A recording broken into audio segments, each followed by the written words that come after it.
Welcome to NKR GKGS friends. हम लोग जो है वो पढ़ रहे हैं सीटेट जूनियर लेवल के लिए क्लास 6 to 8 भाषा और चिंतन आज का हमारा टॉपिक है। और हम लोग CDP पढ़ रहे हैं, बाल विकास एवं शिक्षण।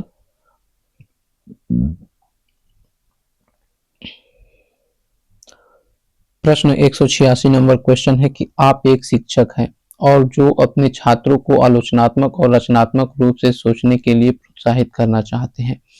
निम्नलिखित में से कौन सी रणनीति इस प्रकार के चिंतन को बढ़ावा देने की सबसे अधिक संभावना है? तो सबसे अधिक संभावना जो है वो है कि छात्रों को उनके अपने समाधान के लिए खुले सिरे वाले प्रश्न को प्रदान करना। एक शिक्षक के रूप में छात्रों को आलोचनात्मक और रचनात्मक ढंग से सोचने के लिए प्रोत्साहित करने के लिए और सहयोगात्मक शिक्षण, परियोजना आधारित शिक्षण और प्रश्न पूछने जैसी रणनीतियों का उपयोग कर सकते हैं। छात्रों को उनके अपने समाधान खोजने के लिए खुले सिर वाले प्रश्न करना, जिससे आलोचनात्मक सोच कौशल विकसित होती है तथा कल्पना का प्रयोग करने और रचनात्मक सोच होने के लिए प्रोत्साहित करते हैं। अगला है 187 नंबर क्वेश्चन है कि निम्नलिखित में से कौन सा प्रश्न बच्चों के समालोचनात्मक व रचनात्मक चिंतन को बढ़ावा देता है? तो ऑप्शन नंबर ए हो जाएगा कि पानी के बचाव के लिए सबसे अच्छा तरीका कौन सा हो सकता है और क्यों। ये जो है समालोचनात्मक और रचनात्मक चिंतन को बढ़ावा देता है। समालोचनात्मक चिंतन अभिक्षमता या तर्क को नई अपरिचित परिस्थितियों, विचारों और सुझावों पर लागू करने की क्षमता है, जो तथ्यों, घटनाओं आदि को पहचानने या उनका विश्लेषण करने की प्रक्रिया को संदर्भित करता है। इस चिंतन में किसी अवधारणा या विचार के कई रूपों में प्रस्तुत करने का पर विचार किया जाता है। समालोचनात्मक चिंतन व रचनात्मक चिंतन को बढ़ावा देने के लिए बालकों से मुक्ति अंत वाले प्रश्न किए जाते हैं, जिनका उत्तर हाँ या नहीं में होता है दिया जा सकता है, बल्कि उचित स्पष्टीकरण के साथ एक विस्तृत उत्तर की आवश्यकता होती है। जैसे पानी के बचाव के लिए सबसे अच्छा तरीका कौन सा हो सकता है और क्यों। ये प्रश्न बालकों के रचनात्मक व समालोचनात्मक चिंतन में वृद्धि हेतु उपयुक्त है, क्योंकि ये मुक्त अंत वाले प्रश्न है। अगला है समालोचनात्मक चिंतन में प्रमाण की क्या भूमिका होती है? तो समालोचनात्मक चिंतन में प्रमाण का तार्किक और सुनियोजित रूप से मूल्यांकन किया जाता है। प्रमाण साक्ष्य समालोचनात्मक चिंतन की नींव है। यह वह जानकारी है जिसका उपयोग हम अपनी मान्यताओं और निष्कर्षों का समर्थन के लिए करते हैं।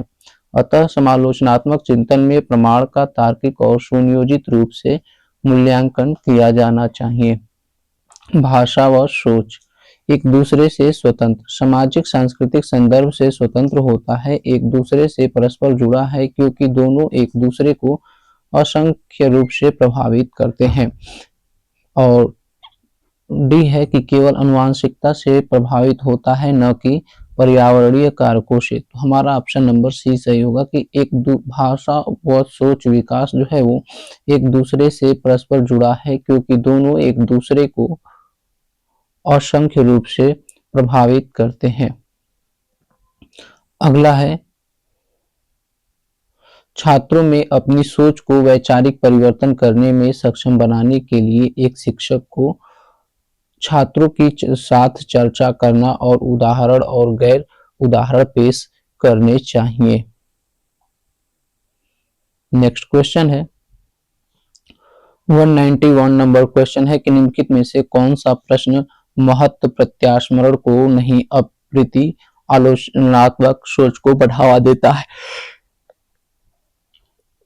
तो आंसर होगा जेंडर रूढ़िवादिता को चुनौती देने के लिए क्या विभिन्न तरीके हो सकते हैं। ये जो है महत्व प्रत्यास्मरण को नहीं अपितु आलोचनात्मक सोच को बढ़ावा देता है। जेंडर रूढ़िवादिता को चुनौती देने के लिए क्या विभिन्न तरीके हो सकते हैं? यह प्रश्न महत्व प्रत्यास्मरण को नहीं अपितु आलोचनात्मक सोच को बढ़ावा देता है। आलोचनात्मक सोच एक ऐसा व्यक्ति बनने के लिए एक आवश्यक कौशल है जो स्वतंत्र रूप से सोचता है और खुद को प्रचलित विचारों या कुछ समूहों या जोड़ तोड़ करने वाले लोगों द्वारा लापरवाही से संक्रमित नहीं होने देता है।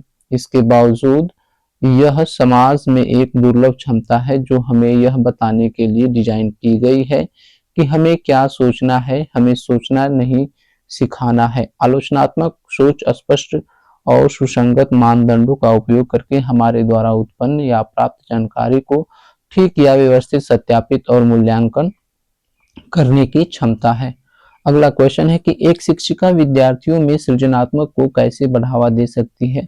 तो एक शिक्षिका जो है वो विद्यार्थियों में अपसारी प्रवृत्ति वाले प्रश्न पूछ करके तथा विद्यार्थियों के असामान्य उत्तरों के प्रति संवेदनशील व लचीले होकर के उन्हें सृजनात्मकता को जो है वो बढ़ावा दे सकती है। अगला है 193 कि शिक्षक समूह चर्चा के दौरान एक शिक्षिका बच्चों से अलग अलग पहलुओं को ध्यान में रखते हुए कोरोना महामारी के प्रभाव पर चर्चा करने को कहती है। इस चर्चा के माध्यम से शिक्षक का उद्देश्य को बढ़ावा देना है, तो आलोचनात्मक चिंतन को बढ़ावा देना है।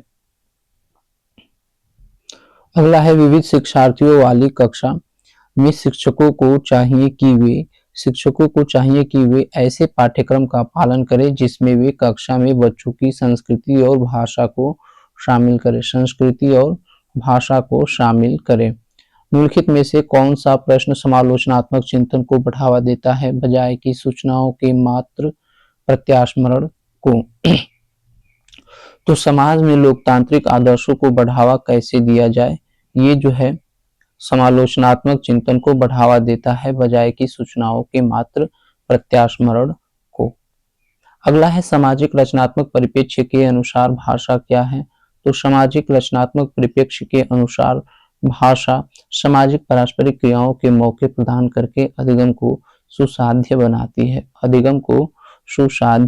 बनाती है। अगला है विद्यार्थियों में समालोचनात्मक चिंतन का विकास किस प्रकार सहज सुगम किया जा सकता है? विद्यार्थियों में विविध संदर्भों में अधिगम के अनुप्रयोग द्वारा जो है वो समालोचनात्मक चिंतन का विकास सहज सुगम किया जा सकता है। विद्यार्थियों में समालोचनात्मक चिंतन का विकास उन्हें विविध संदर्भों में अधिगम के अनुप्रयोग द्वारा सहज सुगम किया जा सकता है, क्योंकि इन गतिविधियों द्वारा बच्चों में रचनात्मक कार्य की समझ उत्पन्न हो जाती है, जिससे उनमें अपसारी सोच का विकास होता है और वे एक ही समस्या के समाधान के विभिन्न बिंदुओं पर विचार करते हुए सृजनशील गुणों को विकसित करते हैं, जो कि समालोचनात्मक चिंतन को सन्मुख करता है। नेक्स्ट है निम्नलिखित में से कौन सा प्रश्न विद्यार्थियों में समालोचनात्मक चिंतन को सन्मुख करेगा? तो आप अपने शहर में पानी की कमी समस्या किस प्रकार सुलझाएंगे? ये विद्यार्थियों को जो है वो समालोचनात्मक चिंतन को सन्मुख करेगा। अगला है कि अपने पूर्व ज्ञान के आधार पर बच्चों के सहज अनुमान लगाने को किया जाना चाहिए, तो सुसाधित किया जाना चाहिए। नेक्स्ट है निम्नलिखित कथन में विकास के किस सिद्धांत को दर्शाया गया है? तो जो बच्चे अपने शुरुआती वर्षों में भाषा सीखने के लिए अनुकूल वातावरण से वंचित रहते हैं, उनके पास जीवन में भाषा चुनने में थोड़ी कठिनाई होती है। तो ये हो जाएगा भाषा के विकास का एक संवेदनशील काल। भाषा के विकास का एक संवेदनशील काल है। नेक्स्ट है निम्नलिखित में से कौन सा प्रश्न बच्चों के समालोचनात्मक व रचनात्मक चिंतन को बढ़ावा देता है? तो पानी के बचाव के लिए सबसे अच्छा तरीका कौन सा हो सकता है और क्यों? ये समालोचनात्मक और रचनात्मक चिंतन को बढ़ावा देता है। अगला है समालोचनात्मक चिंतन में प्रमाण की क्या भूमिका होती है? तो समालोचनात्मक चिंतन में प्रमाण का तार्किक और सुनियोजित रूप से मूल्यांकन किया जाना चाहिए। अगला है समाज निर्माण के रूप में लिंग भूमिकाएं, लिंग पूर्वाग्रह और शैक्षणिक व्यवहार, इसे हमें पढ़ना है। तो चलिए, कथन दिया है और अभिकथन दिया है, इसको पढ़ते हैं। अभिकथन है कि माध्यमिक विद्यालय में लड़कियां अक्सर चुप रहती है और कक्षा की चर्चाओं में उनकी गैर भागीदारी हो सकती है। कारण ये है, आनुवंशिक बनावट को देखते हुए लड़कियां माध्यमिक विद्यालयों में चुनौतीपूर्ण पाठ्यचर्या को समझने और उनका सामना करने में सक्षम नहीं है। तो ये सही हो सकता है, लेकिन ये कारण जो है वो गलत है। अतः जो है ये दोनों गलत दे रहा है। आंसर क्या दे रहा है? ऑप्शन नंबर डी दे रहा है कि कथन जो है दोनों गलत है। माध्यमिक विद्यालय में लड़कियां अक्सर चुप रहती है और कक्षा की चर्चाओं में गैर भागीदारी हो सकती है। अगला है 204 कि लड़कों की तुलना में लड़कियों में सामाजिक और सांस्कृतिक कारकों से अधिक प्रभावित होने की जन्मजात प्रवृत्ति होती है। जन्मजात होती है, ये गलत है। लड़कियां आनुवंशिक रूप से लड़कों की तुलना में अधिक संवेदनशील और भावनात्मक रूप से कमजोर होती है, जिसके कारण उनकी सामाजिक अपेक्षाओं के अनुरूप होने की संभावना अधिक हो जाती है। ये भी कथन जो है ये गलत है। अतः जो है ये ऑप्शन ए और ऑप्शन 2 जो है अभिकथन और कारण दोनों क्या है? गलत है। नेक्स्ट है कि व्यवहार, रुचियां, दृष्टिकोण, कौशल और व्यक्तित्व लक्षण जिन्हें एक सांस्कृतिक विशिष्ट जेंडर के लिए उपयुक्त मानी जाती है, उन्हें के रूप में संदर्भित किया जाता है और यह होते हैं। तो उन्हें जो है जेंडर भूमिकाएं के रूप में संदर्भित किया जाता है और ये सांस्कृतिक रूप से परिभाषित होते हैं। अगला है किशोरावस्था के दौरान जेंडर अपेक्षाओं के अनुरूप स्त्रीत्व या पुरुषत्व की परंपरा का पालन करने के लिए दबाव बढ़ जाता है। कारण यह है कि जेंडर और जेंडर भूमिकाएं जैविक रूप से निर्धारित की जाती हैं। जैविक रूप से निर्धारित की जाती है। ऑप्शन नंबर ए जो है वो सही है, लेकिन आर गलत है। अभिकथन दिया है कि किशोरावस्था के दौरान जेंडर अपेक्षाओं के अनुरूप स्त्रीत्व या पुरुषत्व की परंपराओं का पालन करने के लिए दबाव बढ़ जाता है। सही है, क्योंकि किशोरावस्था प्रयोग और पहचान स्थापित करने का समय होता है। यह किशोरों पर नकारात्मक प्रभाव डाल सकती है तथा अवसरों एवं खुद से अपेक्षाओं को सीमित कर सकती है। कारण है जेंडर और जेंडर भूमिकाएं जैविक रूप से निर्धारित की जाती है। गलत है, क्योंकि जेंडर भूमिकाएं सामाजिक रूप से निर्धारित की जाती है। पाठ्य पुस्तकों और मीडिया में विभिन्न जेंडर के प्रतिनिधित्व कितना और किस तरीके से किया जाता है जैसे महत्वपूर्ण प्रश्न पूछने से प्रोत्साहन मिलेगा। तो ये प्रोत्साहन मिलेगा।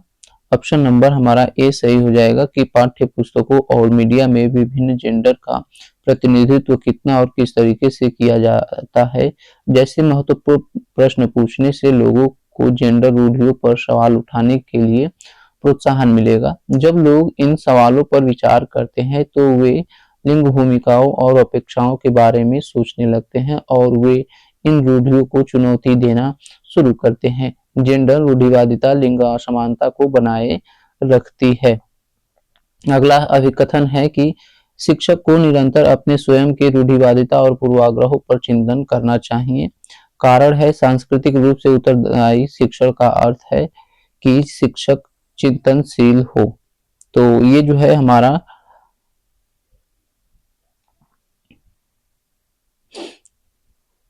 सही हो जाएगा ऑप्शन नंबर ए कि ए और आर दोनों सही है और ए आर की सही व्याख्या करता है। अगला अभिकथन दिया है कि ए दिया है प्रत्येक वर्ष लता जो कि कक्षा 7 की शिक्षिका है उनके क्षेत्रों में कैरियर पर चर्चा करने के लिए एक महिला गणित प्रोफेसर और एक पुरुष नर्स को अपनी कक्षा में आमंत्रित करती है। आर लैंगिक जेंडर अंतर जन्मजात है और समाज के माध्यम से अधिग्रहित नहीं है। तो ए सही है, परंतु आर जो है वो क्या है? गलत है। नेक्स्ट है अभिकथन है कि शिक्षकों को विद्यार्थियों में विशेष जातीय समूहों के बारे में रूढ़िवादिता को तोड़ने के लिए कड़ी मेहनत करनी चाहिए। और अभिकथन है कि शिक्षा का एक प्रमुख उद्देश्य शिक्षा विद्यार्थियों को समालोचनात्मक आत्मचिंतन के लिए प्रोत्साहित करना है। तो ए और आर जो है दोनों सही है और आर ए की सही व्याख्या करता है। नेक्स्ट है, यह संभावित है कि एक बच्ची जो अपने माता पिता को गैर अनुरूपवादी जेंडर व्यवहार करते हुए देखती है तो पारस्परिक जेंडर भूमिकाओं पर सवाल उठेगी। क्या होगा? पारस्परिक जेंडर भूमिकाओं पर सवाल उठेगी। नेक्स्ट क्वेश्चन है कि शिक्षिकाओं को यह मानना चाहिए कि उनके जेंडर से अनपेक्षित सभी बच्चों में तार्किक, गणितीय व भाषाई कौशल होते हैं और तर्क है कि जेंडर एक सामाजिक संरचना है।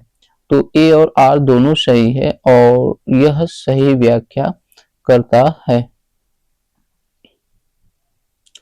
नेक्स्ट क्वेश्चन है कि गुलाबी रंग को लड़कियों व नीले रंग के लड़कों को जोड़कर देखना का उदाहरण है।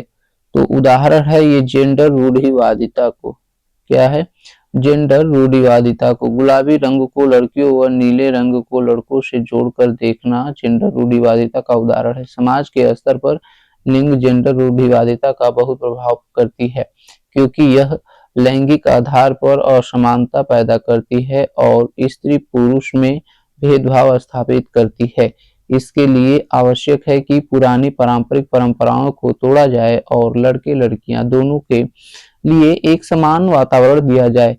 कार्य या रंग के आधार पर दोनों में भेदभाव न किया जाए। नेक्स्ट है, निम्न में से कौन सी प्रणाली कक्षा कक्ष में जेंडर रूढ़िवादिता को चुनौती देने में प्रभावशाली है? तो शिक्षिका को कक्षा में होने वाली गतिविधियों की जिम्मेदारी सभी बच्चों को बराबर देनी चाहिए। शिक्षिका को कक्षा में होने वाली गतिविधियों की जिम्मेदारी सभी बच्चों में बराबर देनी चाहिए। यह कक्षा कक्ष में जेंडर रूढ़िवादिता को चुनौती देने में प्रभावशाली है। ऐसा करने से शिक्षिका दोनों के लिए समान और समकक्ष अवसर प्रदान करेगी। इससे बच्चों में यह समझ विकसित होगी कि लड़के और लड़कियां सभी कार्य करने में समान रूप से सक्षम है। शिक्षा कक्षा में लड़कों के लिए एक शिक्षक की टिप्पणी, बहादुर बनो और लड़कियों की तरह कमजोर व्यवहार मत करो, किसका बढ़ावा देता है? तो ये जो है ये जेंडर रूढ़िवादिता को जो है वो बढ़ावा देता है। शिक्षा कक्षा में लड़कों के लिए एक शिक्षक की टिप्पणी, बहादुर बनो और लड़कियों की तरह कमजोर व्यवहार मत करो, जेंडर रूढ़िवादिता को बढ़ावा देगा। जेंडर रूढ़िवादिता किसी व्यक्ति के बारे में उसके लिंग के आधार पर बनाई गई धारणा है जो समाज में उसकी विशेषताओं, व्यवहारों और जिम्मेदारियों को लिंग के अनुसार परिभाषित करती है। यह कथन कि लड़के बुद्धिमान होते हैं जबकि लड़कियां आज्ञाकारी होती है, यह कथन किसका उदाहरण है? तो ये कथन जो है ये जेंडर रूढ़िवादिता का उदाहरण है। किसका उदाहरण है? ये जेंडर रूढ़िवादिता का उदाहरण है कि लड़के बुद्धिमान होते हैं जबकि लड़कियां आज्ञाकारी होती है। जेंडर रूढ़िवादिता का उदाहरण है जब किसी तरह के व्यवहार, मान्यताओं और विशेषताओं को किसी एक जेंडर पर मढ़ दिया जाता है तो जेंडर रूढ़िवादिता कहलाता है। महिलाओं में हमेशा अपेक्षा रहती है कि उनका व्यवहार सभ्य, परवाह करने वाला और प्यार भरा होगा, वहीं पुरुषों से अपेक्षा रहती है कि वे हमेशा आक्रामक और निर्भीक रहेंगे। नेक्स्ट क्वेश्चन है 217 नंबर। कथन है, शिक्षकों को लड़कियों को विज्ञान व गणित की कक्षाओं में भागीदारी रहने से हतोत्साहित करना चाहिए। शिक्षकों को लड़कियों को विज्ञान व गणित की कक्षाओं में भागीदारी रहने से हतोत्साहित करना चाहिए। तर्क ये है कि लड़कियों में गणित व विज्ञान विषयों को पढ़ने की जन्मजात क्षमता नहीं होती है। तो आंसर हो जाएगा कि ए और आर जो है वो दोनों कथन क्या है? गलत है। शिक्षकों को लड़कियों को विज्ञान व गणित की कक्षाओं में भागीदारी करने से हतोत्साहित नहीं करना चाहिए क्योंकि शिक्षक की अपेक्षाएं लिंग के आधार पर नहीं होनी चाहिए। शिक्षकों के दृष्टिकोण भी गणित व विज्ञान में लड़कियों की भागीदारी में एक प्रमुख भूमिका निभाते हैं। अतः कथन ए असत्य है। इसी प्रकार लड़कियों में गणित व विज्ञान विषयों को पढ़ने की जन्मजात क्षमता नहीं होती है। तर्क आर भी असत्य है, क्योंकि लड़कियों और लड़कों दोनों में गणित को समझने की आनुवांशिक क्षमता होती है। अगला है, समाज की संस्कृति पुरुषों और महिलाओं की भूमिका निर्धारित करती है। इसका मतलब ये है कि जेंडर एक सामाजिक संरचना है। जेंडर एक क्या है? सामाजिक संरचना है। समाज की संस्कृति पुरुषों और महिलाओं की भूमिका निर्धारित करती है। इसका मतलब जेंडर एक सामाजिक रचना है। जेंडर एक सामाजिक अवधारणा है। जेंडर एक सामाजिक संरचना है जो समस्त समाजों में लड़कों और लड़कियों तथा पुरुषों और महिलाओं के दृष्टिकोण, भूमिकाओं, जिम्मेदारियों, व्यवहार को प्रभावित करती है। जेंडर पुरुषों और महिलाओं के बीच सामाजिक रूप से निर्मित अंतर को दर्शाता है। सेक्स एक जैविक संरचना है। सेक्स का तात्पर्य पुरुषों और महिलाओं के जैविक विभाजन से है। अगला है कि कक्षा में क्रिकेट पर हो रही चर्चा में एक अध्यापक लड़कियों की अपेक्षा लड़कों को अधिक अवसर दे रहा है। ऐसा करके वह क्या कर रहा है? तो ऐसा करके वह जो है एक कक्षा में क्रिकेट पर हो रही चर्चा में एक अध्यापक लड़कियों की अपेक्षा लड़कों से अधिक अवसर दे रहा है। ऐसा करके जेंडर पूर्वाग्रह का पालन कर रहा है। किसी लिंग विशेष जैसे पुरुष अथवा महिला के प्रति एक निश्चित सोच बना लेना लैंगिक पूर्वाग्रह कहलाता है, और लड़कों को अधिक शक्तिशाली समझते हुए शिक्षक द्वारा लड़कियों की अपेक्षा लड़कों को अधिक अवसर दिया जा रहा है, जो स्पष्ट करता है कि अध्यापक जेंडर पूर्वाग्रह से ग्रसित है। अगला है शिक्षक को विद्यार्थियों में विशेष जातीय समूहों के बारे में रूढ़िवादिता को तोड़ने के लिए कड़ी मेहनत करनी चाहिए। तो कड़ी मेहनत करनी चाहिए, तो ये हो जाएगा ऑप्शन नंबर डी। ए और आर दोनों सही है तथा आर ए की सही व्याख्या है। आर ए की क्या है? सही व्याख्या है। नेक्स्ट है टॉपिक दिया है कि शिक्षार्थियों के मध्य व्यक्तिक विभेद, भाषा, जाति, लिंग, समुदाय, धर्म आदि की विविधता पर आधारित विभेदों को समझना करना। तो चलिए इस सेशन को यहीं पर समाप्त करके अगले सेशन में इस टॉपिक को पढ़ेंगे। तब तक के लिए धन्यवाद। Thanks for watching. Please like, share, comment and subscribe.